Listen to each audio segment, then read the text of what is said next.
In the year 1000, it's the middle of the night, when a huge spaceship suddenly appears in the sky and begins descending over a tribal community. All the villagers immediately flee in fear except for one guy that can't stop staring at the beam of light coming out of the ship. Later in Egypt, in the Deltas, an excavation is taking place at the foot of the pyramids when an important foreign professor arrives with his daughter Catherine. One of the excavators immediately takes him to see what they've found, a series of mysterious cover stones. Meanwhile, Catherine's looking at some smaller artifacts and becomes fascinated by a gold necklace with the Eye of Ra. At that moment, the crowd begins yelling when the excavators hoist up an even bigger objective, dense circular metal ring with the jackal-headed figure buried underneath the ears. Later in an older Catherine eyes and they use to attend a lecture by Daniel, an expert on ancient Egypt and its languages, telling a bunch of academics to consider his theories on how the pyramids were first constructed, but has only made fun of, and everyone leaves before he can finish. Afterward, when Daniel is trying to leave the hotel, Lieutenant Kowalski approaches him and makes him get into a car where Catherine is waiting. She offers Daniel the job without giving him any details, and when Daniel hesitates, she points out that he has been evicted from his apartment. His grants have run out, and this is the chance to prove his theories. So Daniel accepts. Meanwhile, in a peaceful suburb, two officers go looking for Colonel O'Neill, who is currently in his dead child's bedroom. It turns out his kid died while playing with his dad's gun, and O'Neill never moved. Then the officers interrupt O'Neill's depression to tell him has been reactivated. Moments later in Colorado, Daniel and Catherine enter an Air Force base under a mountain. Daniel is taken to a lab where they have that cover stones found into, which Daniel finds very impressive. However, when he sees the translation on the board, he immediately begins fixing all the mistakes. The resulting sentence says, "A million years into the sky is where sun god sealed and buried for all time in his Stargate." 2 weeks later, Daniel is still working hard in translating the rest of the tablets. Yet still can't find a language that matches the symbols on the needing a break. He goes out to grab a drink and finds a guard reading a newspaper with an article about the Orion constellation. The picture inspires Daniel, and he grabs the newspaper before running back to the lab, where he grabs a marker and starts filling in the lines between the stars of the constellation. He then climbs the sterile ladder to compare his drawing with one of the glyphs, confirming they match. Daniel draws the pyramid on the sand, and Sherry adds a circle to it, revealing she's seen the circle before. Daniel convinces her to take him to it. Meanwhile, the soldiers in the pyramid still can't make the radio work. Suddenly, a bright light shines down on the pyramid, and everything starts to shake. Huge spaceship appears above, slowly engulfing the pyramid until it's completely covered. The soldiers get nervous, and with their weapons out, they spread out to investigate. However, something begins attacking them in the darkness. One by one, the soldiers are knocked out without a single noise until there's only one man left that falls to the ground.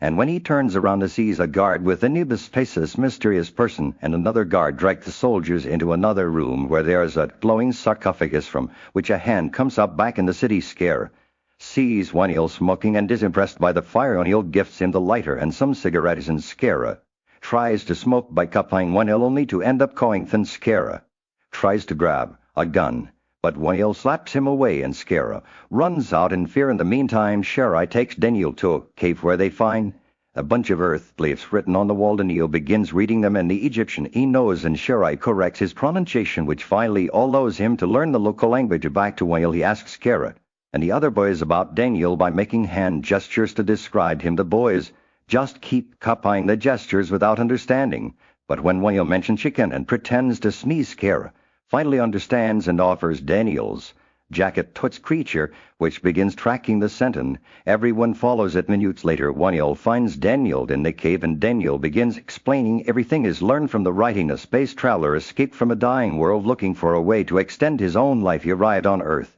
and found the very primitive humans, which is the same from the beginning. This traveler was Rav, who took over a human body and appointed himself ruler. He used the Stargate to bring thousands of people to this planet as workers for the miners, and with that ore he could build all the technology to sustain eternal life. Wanting to avoid another rebellion, here Rav odd reading and writing so people wouldn't remember the truth. While Daniel talks, Kowalski is looking around the cave and finds a round stone like the one in the center of the Earth, Stargate Daniel is excited because this is what is missing, and he thinks the citizens must have hidden it here in hopes the Earth's Stargate would someday be reactivated. Unfortunately, the stone is broken and worn out, so Daniel can't see the seventh symbol. Tired of all this, Daniel announces they're returning to the pyramid, and the team takes off while Skara and his friends follow them. When they find the spaceship, they immediately get worried, so they enter the area with their weapons out while Skara's group sneaks around to look through the windows inside.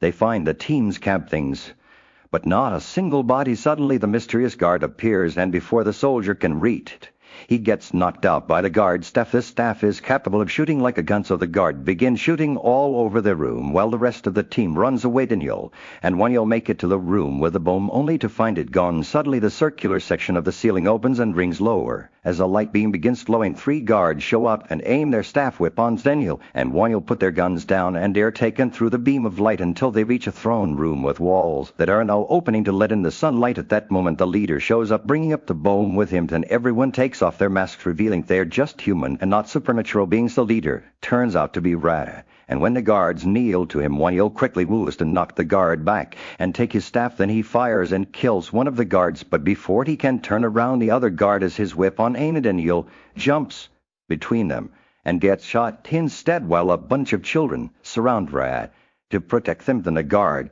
takes his staff back and begins beating Daniel up before Rad tells him to stop and approaches Daniel to look at the necklace. Afterward, Daniel is thrown into a water pit with all the other soldiers outside. Skara's group is searching the soldiers' bags for weapons when they notice 2 gliders coming out of the pyramid and flying away.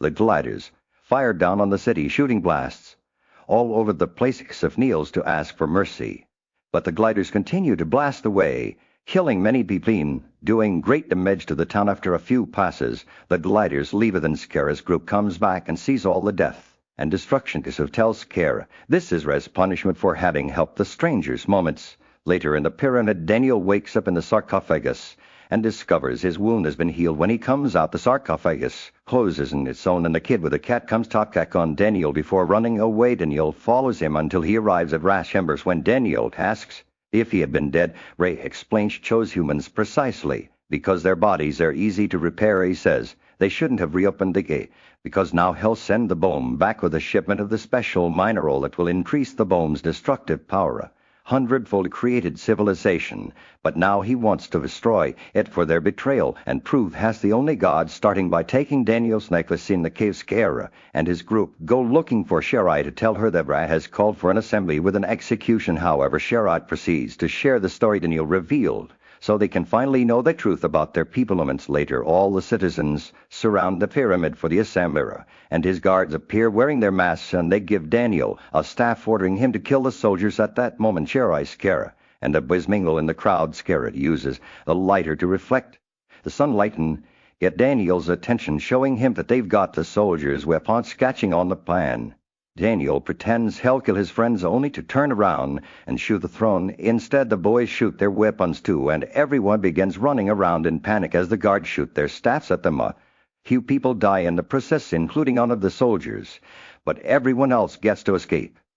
Luckily, Skara and his friends show up, helping Daniel up before they guide the team out of the storm. Eventually, they reach a cave where everyone is hiding. Skara shows the soldiers the weapons they recovered, and Daniel wants to take them all back. Olshai says the boys could help them fight, and this makes Daniel furious for no reason, so Daniel makes him talk about the bomb. Daniel explains he had secret orders to track down signs of any possible danger, and if he found any, he had to blow up the Stargate. Daniel tells them about Rez's plan and points out its Earth's gate. It poses the threat and should be shut down, but Daniel still hasn't got the 7th symbol, so they can't do that. Daniel promises he'll intercept the bomb before it can be sent through. Meanwhile, Ray is furious because his guards failed to capture the team, so he puts a special device in his hand and proceeds to use it to kill a guard in a slow and painful way. Back in the cave, Daniel learns that everyone thinks Sharai is his wife. When he asks her about it, Sharai explains she didn't tell anyone that Daniel did want her, and to prove her wrong, Daniel kisses her. The next morning, Daniel finds Skara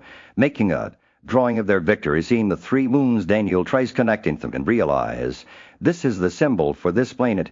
And therefore the point of origin how they can go home afterward, the group goes to the mines, where the citizens are being used as slaves again and shoots a guard causing Kesef. And these people to panic, then Neil rushes to take the guard's mask off, revealing it's just a tyrant human enslaving them, and not a guide shocking everyone in the pyramid. The guards are getting the bomb ready. The team arrives pretending to be slaves carrying ore, and once they're inside they reveal their weapons and open fire. Firefight begins as more people enter the pyramid to help. Some men fall during the fight, and one of the guards shoots at the door to seal entrance.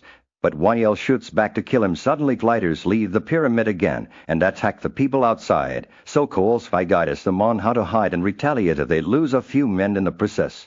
So Koolsvi decides to give up as a few guards approach. Then he makes a drawing to explain that to find a destination within any three-dimensional space one needs 6 points to determine the exact location, and the 7th point is the origin, which he indicates with another drawing of 2 humans next to a symbol. The others point out the symbol isn't on the device.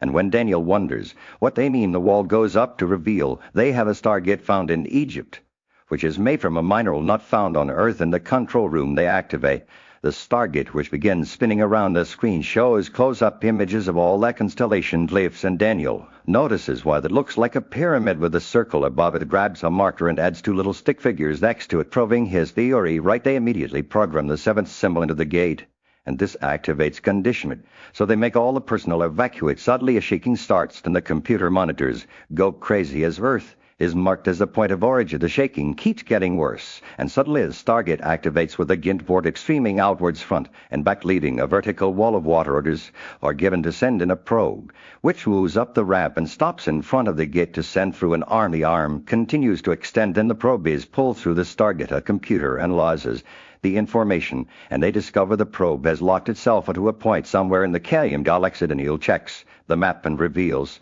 that's on the other side of the known universe just before they start losing signal, and the wormhole shuts down sometime later. They analyze the pictures sent back by the probe, which show a room and another Stargate. So they assume both gates are connected. Readings also indicate the planet is an atmospheric match for humans. Daniel looks at the symbols on the other gate and points out they aren't the same as theirs. The officers want to abort the project because they use the other gate. They'd have to do a reconnaissance mission, but Daniel tells them he doesn't mind going and doing the work himself. The team begins preparing for the mission, and Daniel goes to look at the fossil of the jackal-headed man while a superior gives him a secret goal. Meanwhile, Catherine approaches Daniel to give them her necklace as a token of good luck. Everyone is ready. The team enters the gate room where the wormhole is already active. First, they send the equipment rover, which easily goes through the vortex. Then the men cross the gate too, amazed by all the lights that surround them as they are teleported across the universe.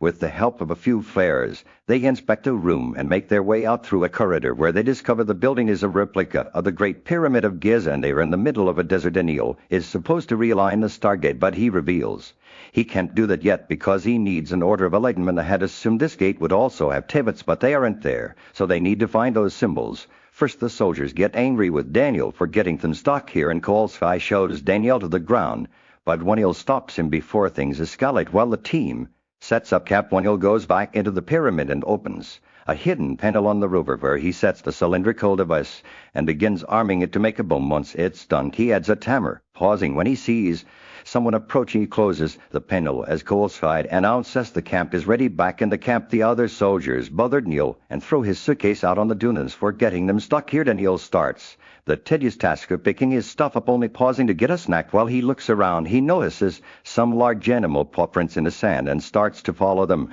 which takes him to a large creature munching on desert vegetation. The animal has a harness, but there aren't any people around. Daniel approaches the animal and gently pets it, offering his candy. At that moment, Waniel and the others of Ravine tell him to stay away from potential danger, but Daniel tells them the harness indicates it's domesticated. However, the arrival of the soldiers spooks the creature and causes it to start running away, getting its harness entangled with Daniel's feet as the beast runs. A screaming Daniel is dragged through the hot sand for many miles until he eventually passes out. Moments later, Daniel is woken up when the beast licks his face, and the soldiers finally catch up to him, freeing him from the harness. Suddenly, they hear some noises, and the team walks to the top of the dune to discover some tall rock pillars and lots of people beneath them. A boy named Scare notices the soldiers and yells a warning, making all the other people freeze.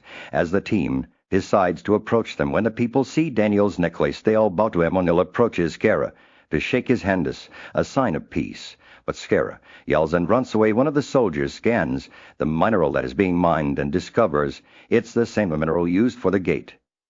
Kesef says a few words and bows, but although Daniel recognizes some of the sounds, he can't understand him. Then Kesef's daughter Sharai and other women offer the team some bowls with a drink. In return, Daniel gives Kesef some candy, which he hesitantly bites and finds delicious. Thanks to this exchange, the team is invited to stay with them. O'Neill accepts, but also makes sure to tell the soldiers that stayed in the camp to secure Yuri. Moments later, the team is walking through the desert with the caravan until they reach an expansive stone city. When Daniel sneezes because of his allergies and blows his nose, the others find it amusing, and Scare even takes his handkerchief as a joke. Once there inside the city, all the people bow again as they reveal a large disk of the eve. Daniel explains that the people think that the Egyptian sun goddess sent the team here. Suddenly, all the people begin running around, and O'Neill gets a call from camp.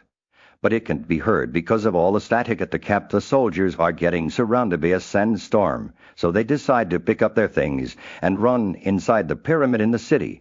People are running to the gates to close them up, thinking they are being captured. The soldiers run after them and punch a few people before taking 2 men hostage. Scare cuts in to take O'Neill to the top of the wall, where he shows him the sandstorm is approaching. O'Neill finally understands the citizens should only been protecting the city and tells the team they're going to be stuck here for a while. In the evening, the citizens throw a big party, and the team is given some new food to treat. O'Neill tries a weird-looking animal and is delighted to announce it tastes like chicken. Afterward, Daniel tries to communicate by drawing some Egyptian symbols on the sand, but Kesef immediately obliterates the writing with his foot. Apparently, drawing the symbols is forbidden. Then Daniel is taken to another room where they clean him up before leaving him alone. Suddenly, Sharai comes in and begins undressing, making Daniel freak out. He explains that's not necessary and tries to make her leave. But outside, Kesef is waiting for them to do the dirty.